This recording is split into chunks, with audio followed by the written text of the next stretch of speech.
आज दिनांक 20/2/2022 को कोयला श्रमिक सभा के केंद्रीय अध्यक्ष सह जेबीसीसीआई सदस्य मान शिव कुमार जी यादव अपने केंद्रीय पदाधिकारियों संघ पेंच क्षेत्र द्वारा आयोजित वन भोज में शामिल होने पेंच क्षेत्र पहुंचे। पेंच क्षेत्र परासिया पहुंचने से पूर्व शिव कुमार जी यादव का पेंच कन्हान पाथाखेड़ा के कार्यकर्ताओं और पदाधिकारियों द्वारा जगह जगह भव्य स्वागत किया गया। परासिया से शब सिद्दीकी की रिपोर्ट। दूसरी तरफ आप देखेंगे कि अभी पूरे भारत में कोयले का बहुत बड़ा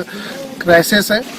क्योंकि जितने पावर सेक्टर हैं वो अधिकतर कोयले के से ही चलते हैं और विदेशों से जो कोयला आ रहा था वो पिछले 8-9 महीने से आना बंद हो गया है। उसके पीछे का कारण एक ही है कि जो विदेशों का कोयला है उसकी कीमत बहुत बड़ी संख्या में बढ़ गई है, यानी 3 से 4 गुना ज्यादा उसकी कीमत हो गई है, जो हमारे यहाँ के कोयले से भी डबल कीमत है। इसलिए अब वहाँ पे जितने भी पावर सेक्टर हैं वो अब बाहर का कोयला नहीं मंगा रहे हैं। पूरी की पूरी जवाबदारी अभी कोल इंडिया पे भारत सरकार ने थोप दी है कि देश में ऊर्जा को बनाए रखने के लिए, देश की तरक्की के लिए कोयला एक मेन स्रोत है जिससे बिजली का उत्पादन होता है।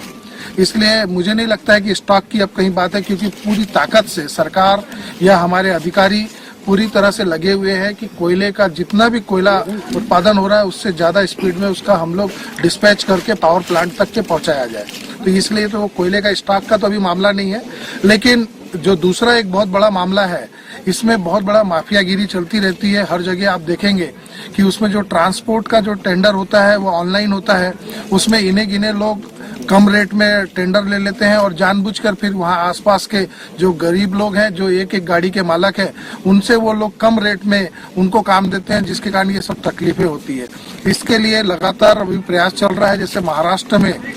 बेल्ट कन्वेनर करके जो एक नया सिस्टम है उससे डायरेक्ट कोयले की सप्लाई को करने का काम चालू किया जा रहा है कि जिससे स्टॉक कहीं भी ना रहे कर रहे हैं। और जेबीसीसीआई सदस्य के नाते मेरी पूरी जवाबदारी है कि हम लोग जो आज तक के जेबीसीसीआई में कामगारों ने जिस चीज से वंचित रहे हैं उनको इंसाफ या उनको न्याय दिलाने का कार्य करेंगे। जैसे उदाहरण के तौर पे